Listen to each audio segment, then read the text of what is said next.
hermanos, buenos días para todos. Nuevamente sean todos bienvenidos este día del Señor. Vamos a seguir nuestro estudio sobre la doctrina de Dios. Es el tema que hemos estado estudiando los últimos meses en la confesión de fe. Pero bueno, vamos a rogar al Señor que nuevamente venga a Él, nos visite y nos hable. Oremos.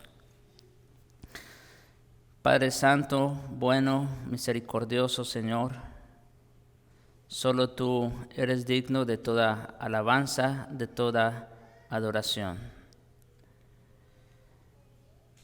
Estamos aquí, Señor, porque así lo has querido, porque tú has puesto en nuestros corazones el querer como el hacer de venir a adorarte, Señor. Y también, Señor, venimos a escuchar tu voz. Te rogamos, unge al expositor, dale palabras, Señor, que hable no de argumentos humanos, pero desde tu palabra, Señor. Y también da oídos abiertos, mentes y corazones dispuestos para recibir el mensaje. Perdónanos, Señor, nuestro pecado, nuestra maldad, nuestra arrogancia, Señor. Perdónanos de todo pecado que nos asedia y te rogamos en Cristo que nos ayudes también por el poder de tu Espíritu a vencer cada vez más esos pecados con los que tanto batallamos. Te rogamos también, Señor, en este día, bendice a tu pueblo, glorifica tu nombre y trae con bien todos aquellos que vienen a escuchar tu palabra, porque te lo rogamos en Cristo Jesús. Amén. Bien, entonces nosotros ya hemos hablado acerca de los atributos de Dios todos estos meses anteriores.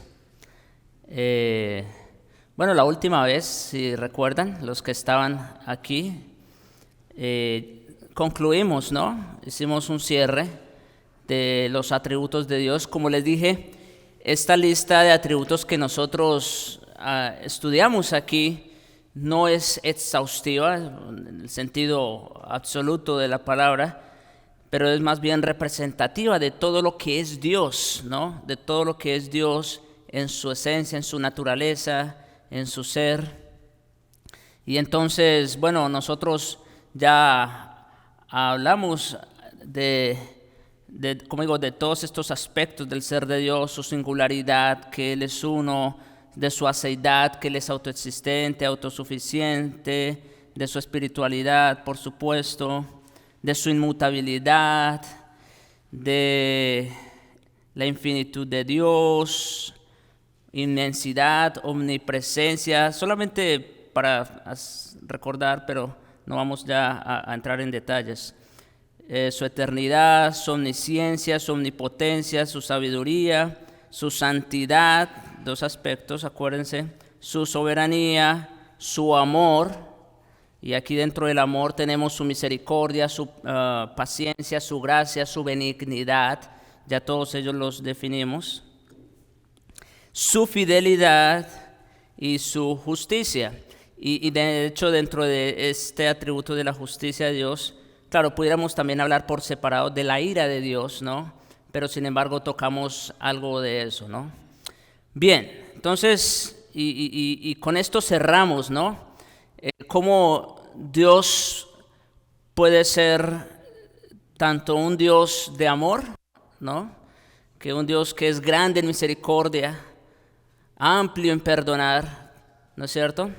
Pero por otro lado, ¿cómo puede ser un Dios que no pasa por alto el pecado y que de ningún modo tendrá por inocente al culpable, ¿verdad? Y definitivamente vimos que Dios es ambas cosas, es tanto lo uno como lo otro. No podemos tomar un aspecto de Dios dejando al otro a un lado, omitiéndolo. Dios es todo. Y terminábamos o concluíamos diciendo que como en Proverbios dice que el que justifica al impío y el que condena al inocente, ambas cosas son abominación a Dios, ¿no? ¿Cómo pudo ser eso? Y sobre todo en nuestro caso particular, ¿no? Nosotros que éramos impíos, igual que los demás, que merecíamos el juicio, la muerte, ¿no? Eso era lo que merecíamos. Y sin embargo vemos que alguien que nunca cometió pecado fue castigado, ¿no es cierto?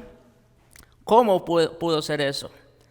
Entonces, decíamos que esto fue precisamente una provisión hecha por Dios para satisfacer su propia justicia. Dios no nos podía salvar. Claro, Dios nos salvó de pura gracia, definitivamente. En cuanto a nosotros, no nos toca hacer absolutamente nada, pero a Él le costó, porque se tenía que cumplir la justicia.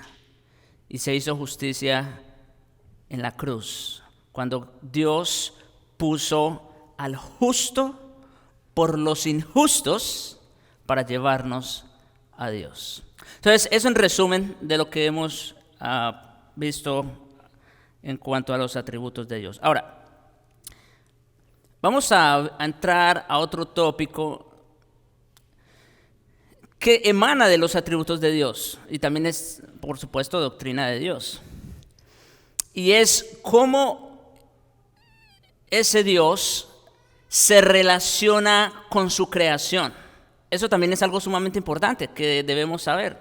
Como digo, a medida que veamos esto, no va a ser mucho. Yo pienso que unos 3 domingos o algo así. Vamos a ver. Pero a medida que avancemos en esto de la relación de Dios con su creación, sin duda vamos a ir recordando algunos de los atributos que ya hemos visto, ¿no? Porque Dios es Dios, Él es el mismo, Él no cambia, ¿no? Entonces, pero vamos a ver cómo Dios entonces interactúa con su creación. Y eso es algo sumamente interesante, me llamó mucho la atención, pero la confesión lo toca y creo que es muy pertinente. Entonces, en primer lugar, y es lo que vamos a ver el día de hoy, con la ayuda del Señor, vamos a ver su independencia presuntuosa tocante a las criaturas.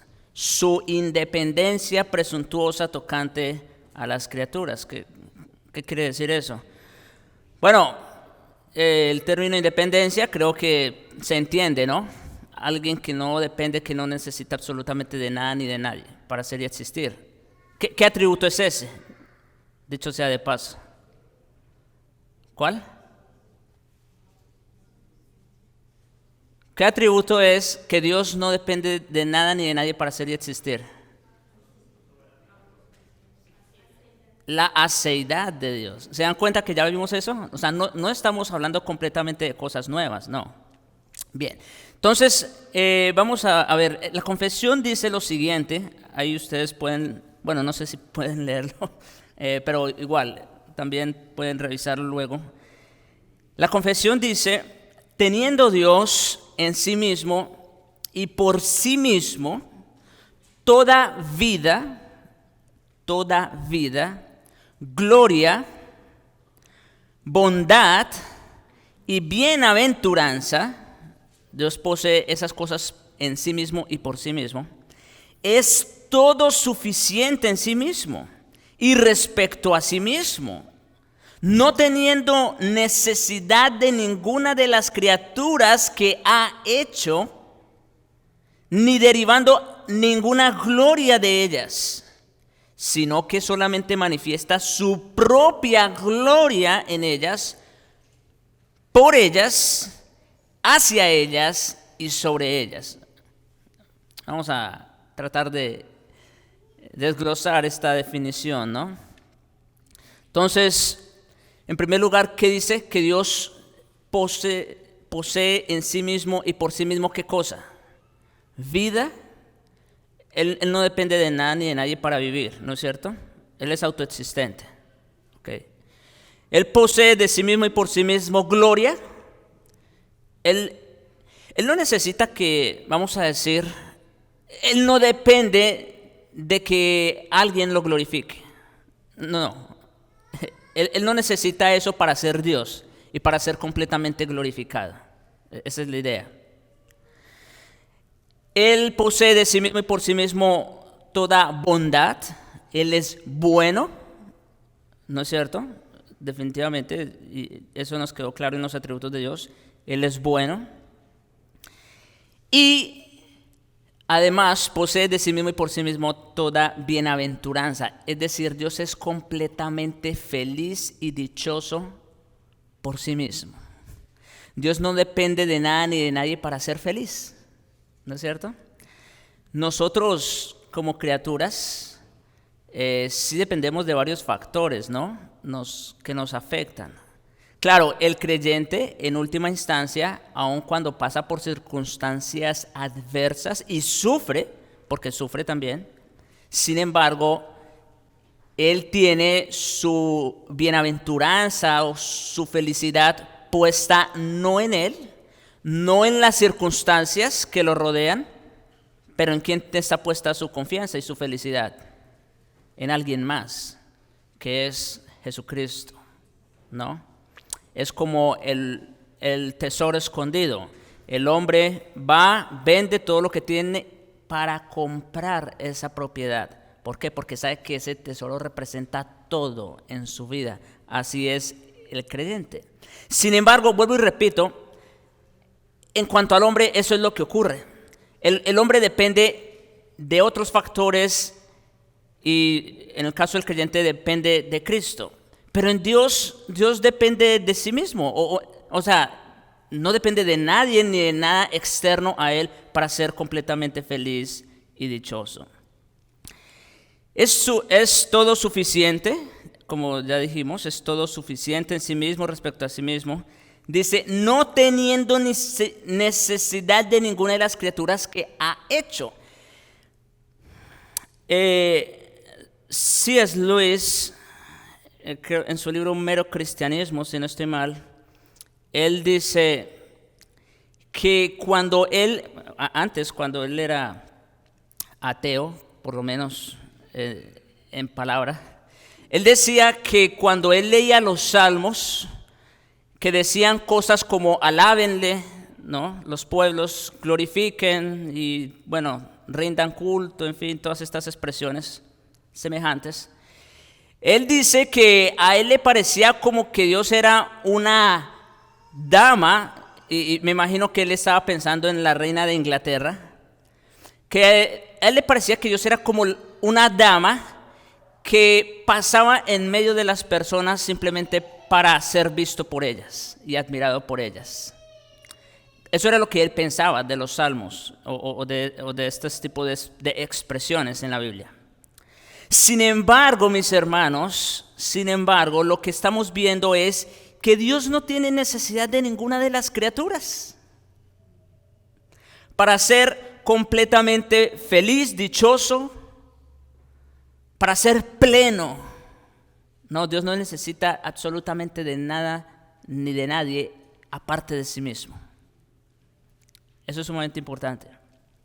No tiene necesidad de ninguna de las criaturas que ha hecho. Dios no nos necesitaba, mis hermanos. Eso es algo que debemos recordarnos de vez en cuando. Dios no necesitaba de nosotros, ni derivando ninguna gloria de ella. ¿Se dan cuenta? Claro, Dios hizo todo para su propia gloria, definitivamente, ¿no es cierto? Sin embargo, Dios hizo todo de tal manera que más bien Él manifiesta su propia gloria en ellas. Como alguien ha dicho, la creación, bueno, y eso que ya la creación está contaminada gracias a la caída y a la corrupción del hombre. Pero la creación es el dedo de Dios apuntando a sí mismo. ¿Sí? Eso es la creación. La creación es el dedo de Dios apuntando a sí mismo. ¿Por qué? Porque Dios manifiesta su propia gloria en ellas, por ellas, hacia ellas y sobre ellas. Así que, y de hecho, hermanos, esto es importante. Es por esa razón Y noten que ese es el primer argumento que el apóstol Pablo trae en Romanos 1 para decir que todo el mundo está bajo la ira de Dios. ¿Qué dice? ¿Recuerdan Romanos 1? Dice que todos los hombres, ¿no?, están bajo la ira de Dios. ¿Por qué? Porque lo que se conoce de Dios, ¿no?, por medio de la creación se conoce. ¿Y cuál ha sido el problema del hombre a través de la historia o siempre? Que en lugar de glorificarle a Dios y honrarle como Dios, ¿qué dice? Se envanecieron en sus propios razonamientos y su necio corazón fue entenebrecido. Profesando ser sabios, se hicieron necios. En otras palabras, el hombre de una manera intencional ha sofocado, ha asfixiado, ha retenido esa gloria de Dios manifestada en su creación. ¿Sí? Entonces, resumiendo, Dios no depende absolutamente de nada ni de nadie, ¿no? Dios no necesita la creación para ser y existir. Él está por encima de la creación. Él es el creador, ¿no? Y ni siquiera deriva gloria de ellas. Al contrario, Él manifiesta su gloria en ellas, sobre ellas, por ellas, ¿no? Bien, eso entonces, vamos a decir, una definición de su independencia presuntuosa respecto a la creación. Dios es absolutamente y completamente otro. Él es independiente de todo lo demás. En otras palabras, podemos decir Dios y todo lo demás. ¿Sí? Dios y todo lo demás. No hay otra categoría en medio. Nosotros correspondemos a la categoría de ¿qué? De creación. ¿Sí? Claro, no al mismo nivel de un animal o de una planta. Por supuesto que no. Pero aún estamos dentro de esa categoría. Dios corresponde a otra categoría. Él es Dios. Bien, ahora vamos entonces, ya el tiempo que nos resta, vamos a hacer como hicimos en algún momento, ya que tenemos una lista de textos allí para revisar, que pues nos hablan precisamente de esta independencia de Dios respecto a su creación. Entonces, vamos a ver unos textos. Vamos a hacerlo más interactivo, como lo he hecho otras veces. Voy a darle un texto a algunos hermanos para que lo busquen y luego en su momento pues nos lo van a leer y pues vamos a ver qué extraemos de esos textos relacionados con esa independencia de Dios. ¿Listo? Bien, entonces vamos a ver, por un lado, vamos a empezar aquí por este lado. Entonces, hermano Ricardo, si nos ayuda con Éxodo 3:14. Éxodo 3:14. Hermano Raúl, Job 38, versículos 4 al 7. Job 38, 4 al 7. Más atrás, Junior, nos ayudas con Salmos capítulo 36, versículo 9. Salmo 36, 9. Mano Wilson, Salmos 50, versículos 7 al 15. Salmo 50, versos 7 al 15. Vamos a ver, hay otros cuantos textos aquí. David, ¿nos ayudas por favor con el Salmos 92? Salmo 92. Ok.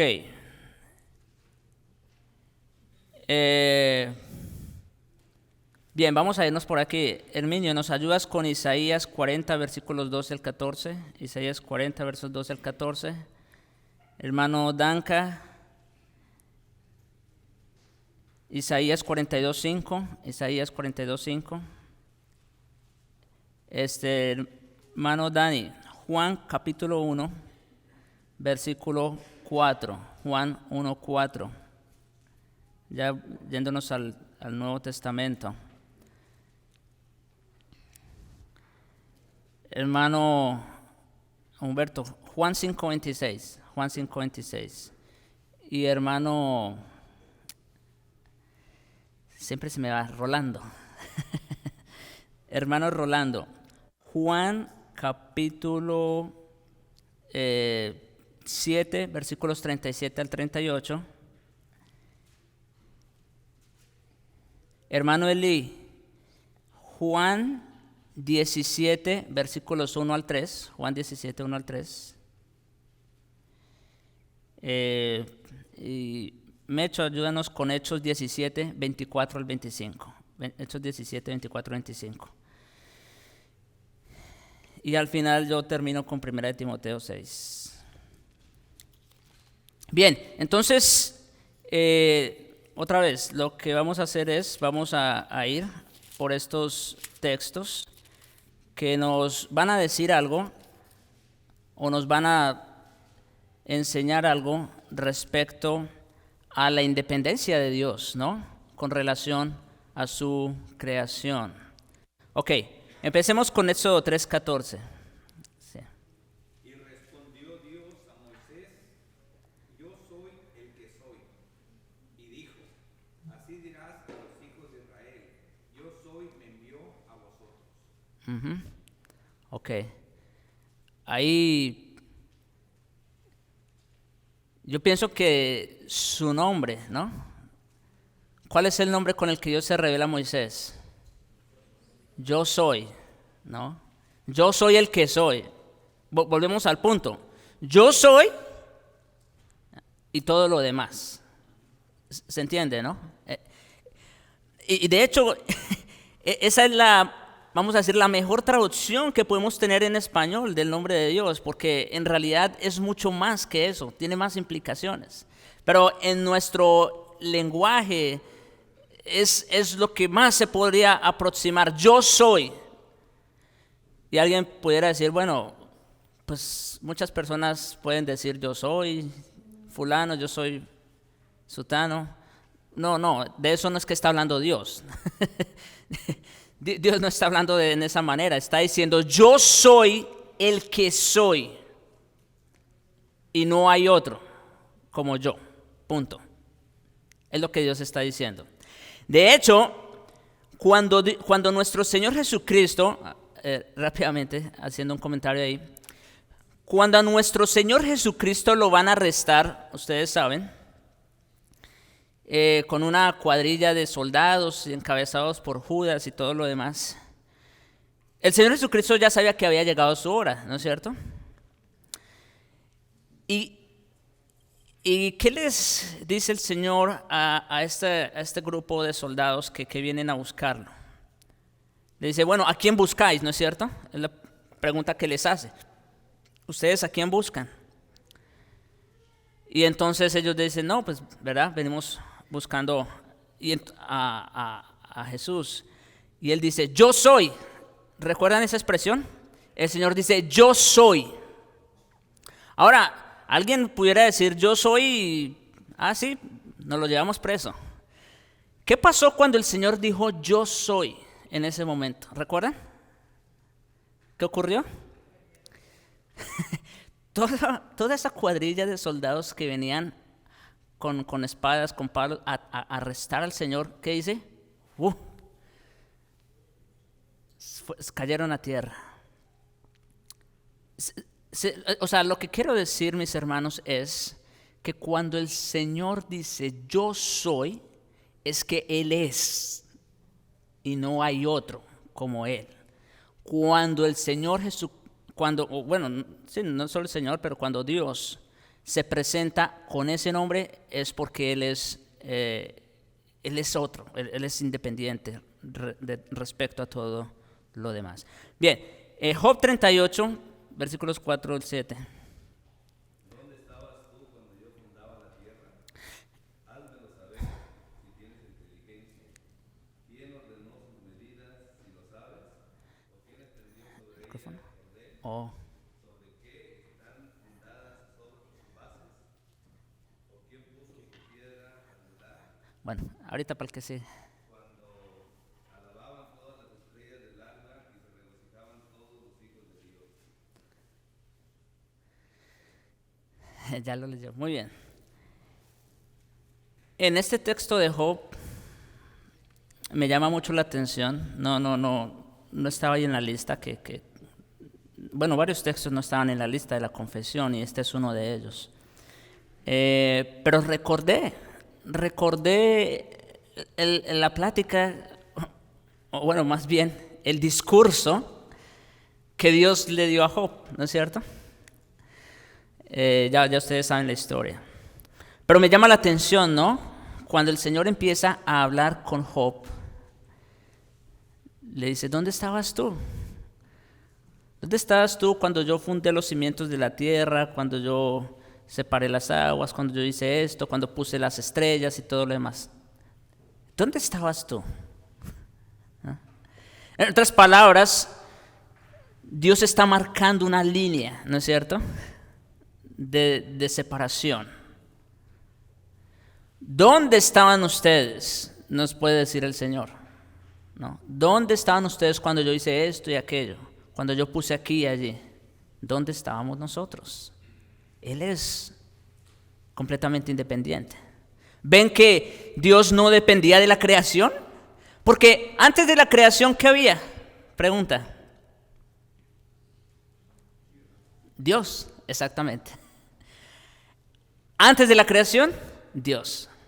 Pregunta, ¿y Dios estaba aburrido, triste, porque no tenía nada con qué divertirse? Por supuesto que no.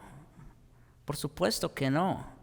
Dios, volvemos al punto, Dios es completamente feliz, dichoso en sí mismo. No depende absolutamente de nada. Muy bien. Seguimos con el otro texto, el Salmo 36:9. ¿A quién se lo asigné?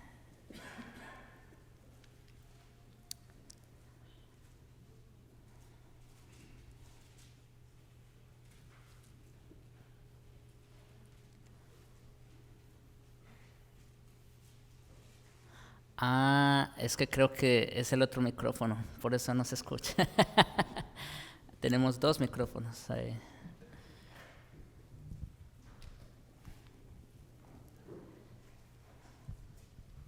Dice así. Ahí está. Okay. Dice Salmos 36:9. Porque contigo está el manantial de la vida. En tu luz veremos la luz. Pregunta.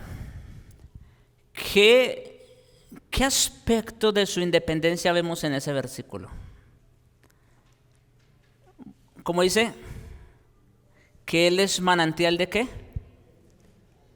De la vida. Él es manantial de la vida. En otras palabras, Él es la fuente de la vida, ¿no es cierto? Él no necesita de nada ni de nadie para vivir, volvemos al punto. Nosotros sí dependemos. Nosotros sí dependemos de varios factores y en última instancia de Dios mismo. Pero Él es el manantial de la vida. Muy bien.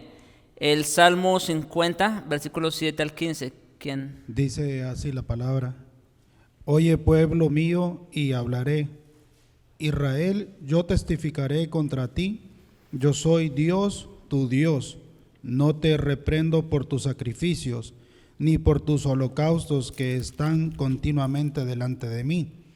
No tomaré novillo de tu casa, ni machos cabríos de tus apriscos, porque mío es todo, animal del bosque, y el ganado sobre 1000 colinas. Toda ave de los montes conozco, y mío es todo lo que en el campo se mueve. Y si yo tuviera hambre, no te lo diría a ti, ¿Oyes? porque mío es el mundo y todo lo que en él hay. ¿Acaso he de comer carne de toros o beber sangre de machos cabríos? Ofrece a Dios sacrificio de acción de gracias y cumple tus votos al Altísimo e invócame en el día de la angustia. Yo te libraré y tú me honrarás. Gracias, hermano. Wow. Sí, exactamente. Ese salmo creo que es muy, muy claro, ¿no? Y noten, este salmo está de alguna manera llamando la atención del pueblo de Dios. Mire cómo dice el verso 7. Oye, pueblo mío, y hablaré. Escucha, Israel, y testificaré contra ti.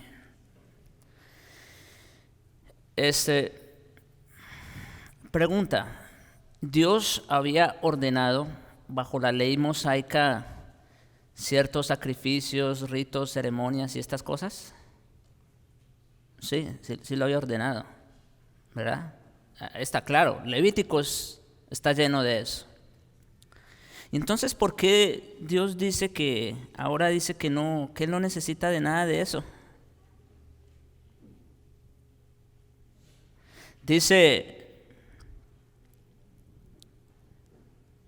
no te reprenderé por tus sacrificios ni por tus holocaustos que están continuamente delante de mí. No tomaré de tu casa becerros ni machos cabríos de tus apriscos, porque mía es toda bestia del bosque.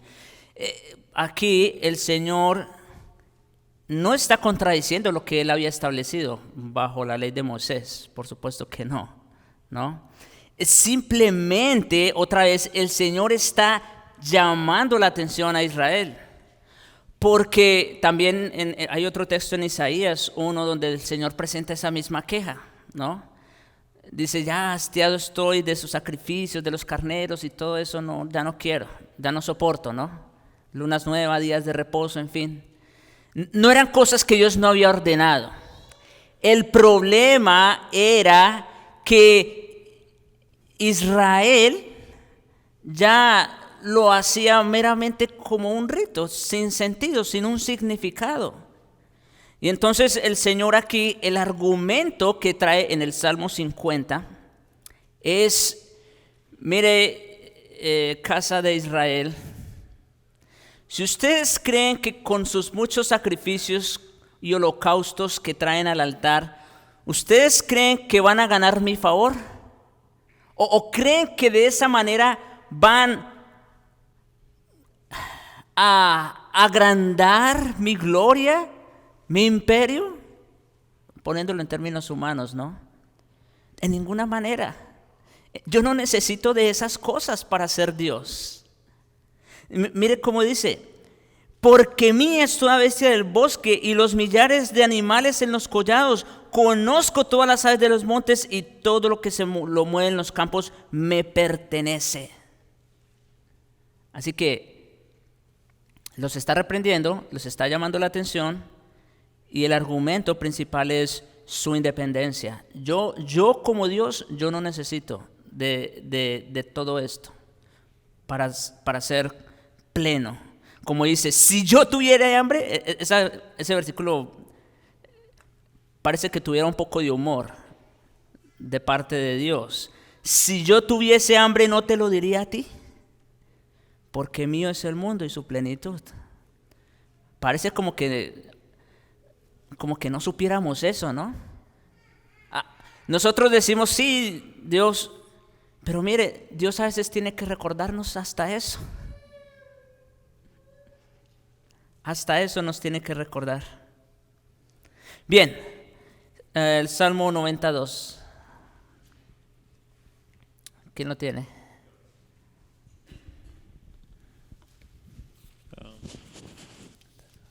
Dice, antes que naciesen los montes y formases la tierra y el mundo, desde el siglo y hasta el siglo, tú eres Dios.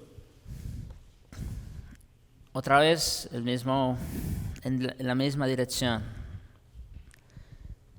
Antes que hubiesen los montes, ¿no? Antes que existiese todo lo demás, Dios estaba.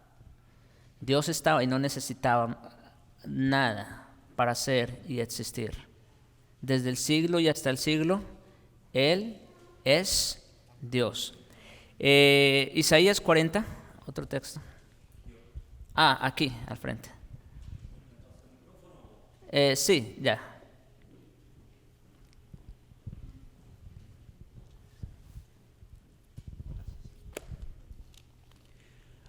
¿Quién midió las aguas en el hueco de su mano? Con su palmo tomó la medida de los cielos. Con 1/3 de medida calculó el polvo de la tierra. Pesó los montes con la báscula y las colinas con la balanza. ¿Quién guió el Espíritu del Señor? ¿O como consejero suyo le enseñó? ¿A quién pidió consejo y quién le dio entendimiento? ¿Quién le instruyó en la senda de la justicia? Le enseñó conocimiento y le mostró el camino de la inteligencia. ¿Quién le enseñó al Señor? ¿Él tuvo algún maestro? ¿Alguno que le aconsejara cómo hacer esto o aquello? No. Nosotros sí necesitamos guía continuamente, ¿no? A veces somos necios y hasta torpes y necesitamos guía o consejo de otros hermanos, de otras personas y por supuesto del Señor. Dios no necesita eso. Dios es independiente de eso. Él es todo sabio, ¿no? Él todo lo sabe y Él sabe siempre qué es lo mejor. Isaías 42:5. Así dice Jehová Dios, creador de los cielos y el que los despliega. Él es el que tiende las tierras y sus productos, el que da aliento al pueblo que mora sobre ella, y el espíritu a los que por ella andan. Bien, yo creo que ya está claro que Dios es independiente, que no necesita de nosotros. Sin embargo, este versículo llama la atención en lo siguiente. Él es quien extiende la tierra y sus productos. Entonces la tierra necesita o depende de Dios para ser fructífera. Sí, exactamente es lo que está diciendo. El hombre puede labrar la tierra, pero si Dios no da fruto, de nada sirve. En palabras del Señor Jesús, si Jehová no edificare la casa, en vano trabajan los constructores. Si Dios no cuidare la ciudad, en vano vela la guardia. ¿Se dan cuenta? O sea, Él no necesita de nada, ni de nadie. Pero todo lo demás sí depende y necesita de Él. Es lo que estamos diciendo. Todo lo demás sí depende de Él. La tierra depende de Él para dar sus productos. Él es quien da aliento al pueblo que mora sobre ella y espíritu a los que por ella andan. Nosotros sí dependemos de Él para ser y existir. Bien, ¿qué otro texto? Juan 1:4.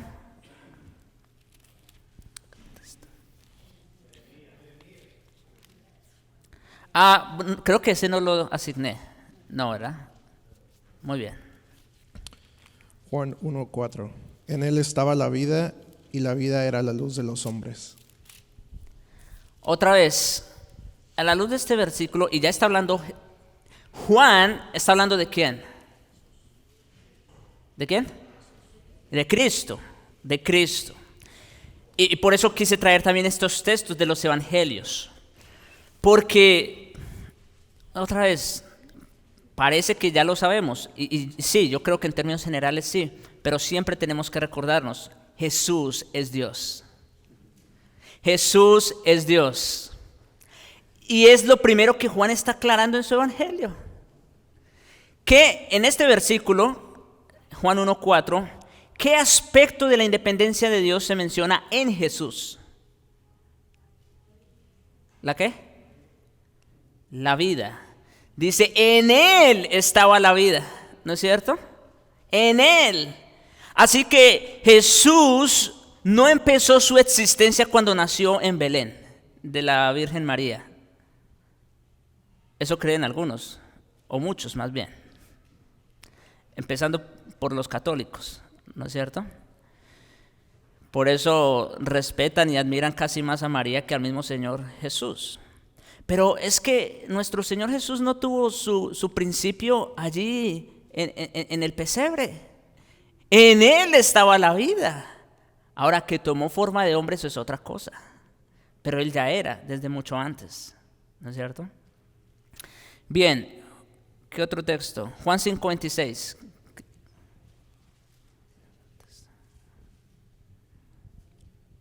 Juan 5:26 dice, porque como el Padre tiene vida en sí mismo, así también ha dado al Hijo el tener vida en sí mismo. Yo creo, mis hermanos, que este es uno de los textos más claros que nos hablan de la independencia de Dios. Y está hablando tanto del Padre como del Hijo, ¿sí se dan cuenta? Como el Padre tiene vida en sí mismo, noten lo que sigue, así ha dado al Hijo, ¿no? Tener vida en sí mismo. Este es de los textos más claros en cuanto a la independencia de Dios.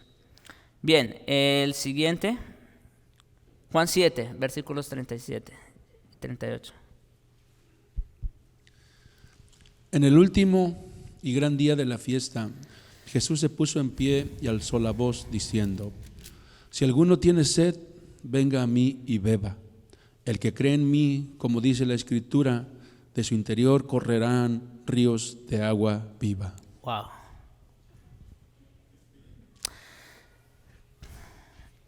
Ya lo dijimos. En el Salmo 36, que se leyó hace un momento, dice que Él es manantial de vida, ¿no es cierto? Él es manantial de vida. ¿Y saben qué está diciendo aquí ahora el Señor Jesús? Que Él es ese manantial. ¿Sí se dan cuenta? El que cree en mí, ¿qué dice? De su interior correrán ríos de agua viva. Ni siquiera dice una gotera, un chorro. No, ríos de agua viva. Ahora, ¿cuáles son esos ríos de agua viva? El texto lo dice. Juan aclara.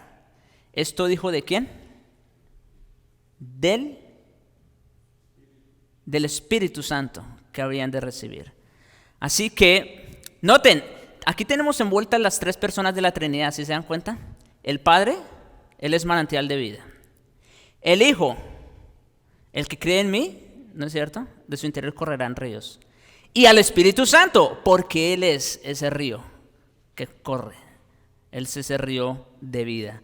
Así que, siendo Él el manantial de la vida, siendo Él la fuente de la vida, Él entonces puede proporcionar vida a los demás. Y hermano Eli, Juan 17, 1-3. Estas cosas habló Jesús, y levantando los ojos al cielo, dijo, Padre, la hora ha llegado. Glorifica a tu Hijo, para que también tu Hijo te glorifique a ti. Como le has dado potestad sobre toda carne, para que dé vida a todo lo que le diste, y esta es la vida eterna, que te conozcan a ti, el único verdadero, y a Jesucristo, a quien has enviado. Gracias. En este texto tenemos varias cosas también respecto a la independencia de Dios. Primero, verso 1. Padre, la hora ha llegado. Glorifica a tu Hijo para que tu Hijo te glorifique a ti. Pregunta. ¿Dios necesita de su creación para ser admirado y glorificado como una dama? No. Antes de la creación, ¿quién glorificaba a Dios? El Hijo glorificaba al Padre, el Padre al Hijo y al Espíritu. Un amor intertrinitario, ¿no es cierto? Es lo que vamos viendo aquí. Padre, la hora ha llegado, glorifica a tu Hijo para que también tu Hijo glorifique a ti. ¿Saben ustedes cuál es la única razón de por qué Dios se complace en los escogidos, en sus escogidos? ¿Por qué creen? Sí, pero voy a cambiar la pregunta, voy a hacerla más fácil. ¿Qué ve Dios en sus hijos? A Cristo. Y por eso Él se puede complacer en sus hijos. Porque mira a Cristo y Él únicamente tiene complacencia en Cristo, en su Hijo. ¿Se dan cuenta? Pregunta, ¿necesitaba Dios de nosotros? No, por supuesto que no. Pero Dios en su gran amor, en su gran misericordia, quiso incluirnos en ese amor intertrinitario. Eso es algo sumamente grande, ¿no les parece? Sumamente grande. Y luego, pues en el verso 2, como le has dado potestad sobre toda carne para que les des vida eterna a todos los que le diste. ¿Ven? ¿En quién está la vida eterna? En Dios. Y Él le ha dado esa potestad ¿a quién? Al Hijo. Y esta es la vida eterna, que te conozcan a ti, el único Dios verdadero, y a Jesucristo a quien has enviado. Otra vez, ¿por qué? Porque Él es el manantial de la vida. Y Hechos capítulo 17, yo creo que este texto también es muy claro. Hechos 17, versos 24 al 25.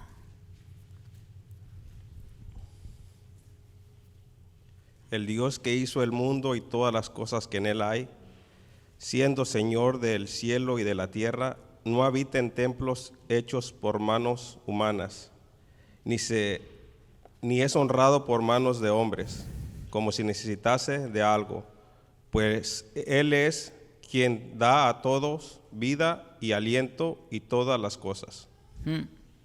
Así o más claro. Siendo Señor del cielo y de la tierra, por un lado, ¿qué dice? No habita en templos hechos por manos humanas. Bueno, Dios había decidido libremente, soberanamente, habitar en el tabernáculo y posteriormente en el templo, ¿no es cierto? Sin embargo, como Salomón mismo dijo en la dedicación del templo, ¿recuerdan? He aquí, ¿verdad? Que como los cielos y los cielos de los cielos no te pueden contener, cuanto menos esta casa que yo he edificado para ti. Noten, Salomón mismo, el diseñador y constructor del templo, bueno, el diseño era divino porque Dios ya lo había revelado, pero, ¿verdad? Quien construyó, quien edificó, él mismo llegó a reconocer que ni siquiera ese templo, con toda su gloria, con toda su riqueza, su majestad, su sabiduría, no podía contener la presencia de Dios. Y es lo que Pablo está diciendo aquí. Siendo Él Señor del cielo y de la tierra, no necesita de templos hechos por manos de hombres. No. Ni es honrado por manos de hombre como si necesitase de algo. Nosotros no podemos añadirle o agregarle algo al Señor. Fuimos creados para su gloria, otra vez, sí, fuimos creados para su gloria. Pero cuando no lo glorificamos, como dice Pablo otra vez en Romanos 1, cuando el hombre no glorifica a Dios, ¿quién es el que pierde? ¿Dios o el hombre? Dios no pierde absolutamente nada. Él sigue siendo Dios y sigue siendo glorificado. Quien pierde es el hombre cuando no vive de acuerdo al diseño para el cual Él lo creó, de acuerdo a ese propósito.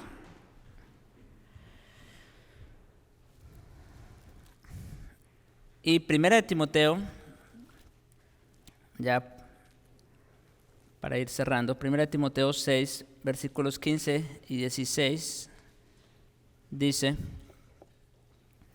esta es una alabanza, definitivamente una doxología, la cual a su tiempo mostrará el bienaventurado. Noten las diferentes cualidades que se hacen del Señor Jesucristo, la cual a su tiempo mostrará el bienaventurado, otra vez, feliz, dichoso, no depende de nada ni de nadie, solo soberano, Rey de reyes y Señor de señores, el único que tiene inmortalidad. Y otra vez alguien podría decir, bueno, ¿y los seres humanos no somos inmortales? Bueno, sí y no, en el sentido de que ya nuestras almas pues no van a dejar de existir. Podemos decir que sí. Sin embargo, miren cómo dice el texto, el único que tiene inmortalidad. La inmortalidad del hombre no depende de sí mismo, depende de aquel quien se la dio.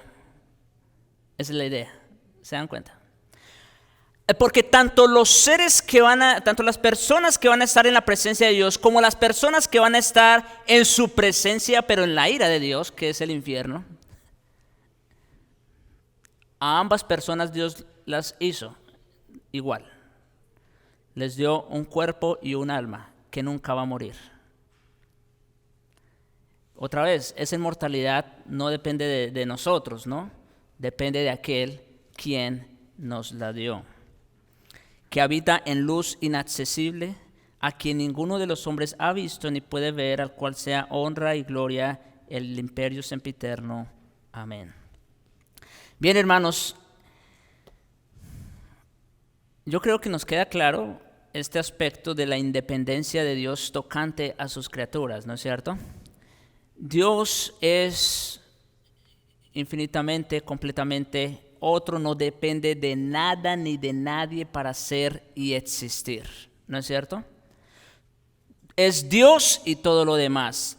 Todo lo demás, que es su creación, sí depende y necesita de Dios, ¿sí? Aun cuando Dios en su soberanía y en su sabiduría, por ejemplo, ya ha dictado el curso de la historia, es decir, de todos los acontecimientos que han ocurrido y que van a ocurrir, aun cuando Dios ha fijado los límites del universo, ¿verdad? Porque el universo es finito, no infinito. El universo tiene límites. Aún cuando todas estas cosas son verdad, dependen de un creador. Sin embargo, Dios no depende absolutamente de nada y en nada de su creación. Es Dios y todo lo demás. Es el creador y su creación. O sea, en otras palabras, si alguien nos pregunta, vamos a tratar de decir,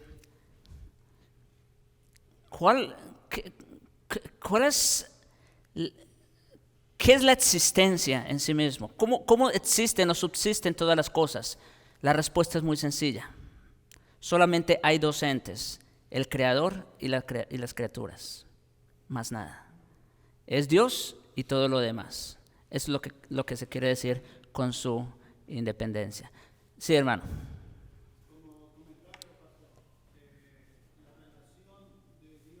Con su independencia,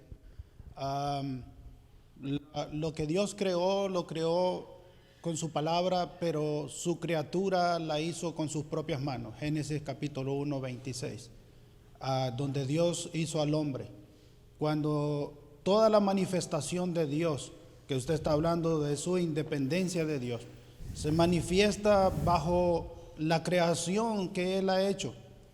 Por ejemplo, en la tierra, todo lo que Él ha creado manifiesta su gloria.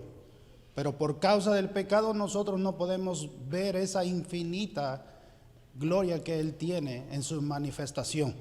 Ahora, Dios ha sido tangible en el ser humano para manifestar su gloria bajo la gracia que Él tiene, para que nosotros podamos ver que Él es grande y es maravilloso para con nosotros. Que lo que Él creó al principio tenga la continuidad para que no se pierda para la eternidad, por medio de Cristo Jesús.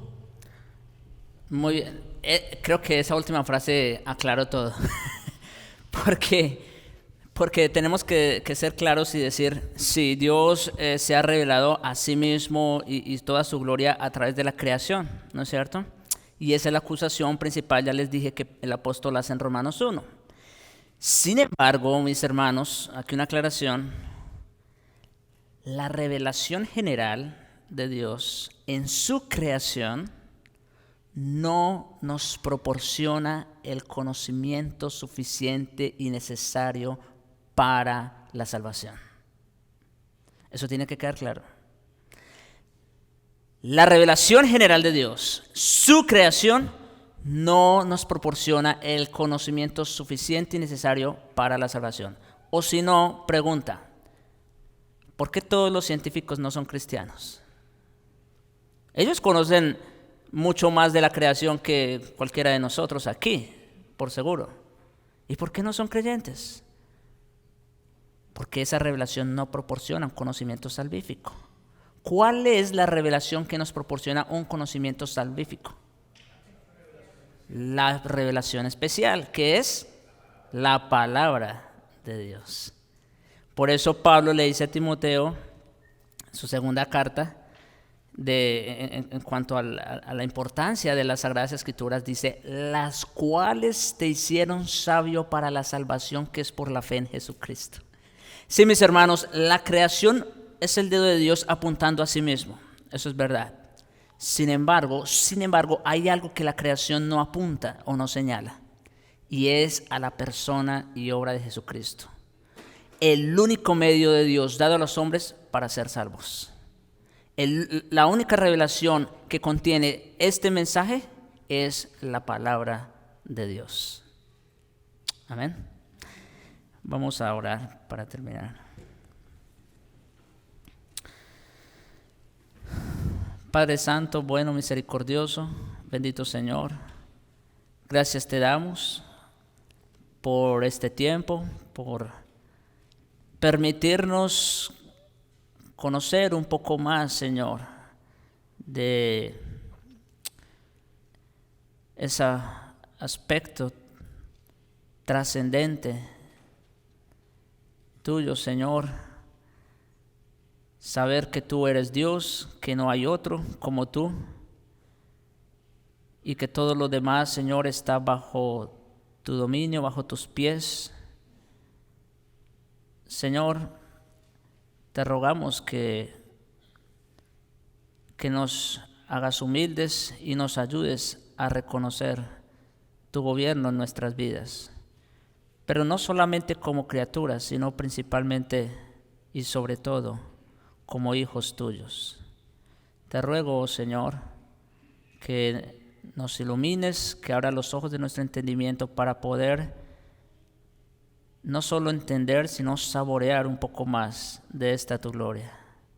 Porque te lo pedimos, Señor, en Jesucristo. Amén.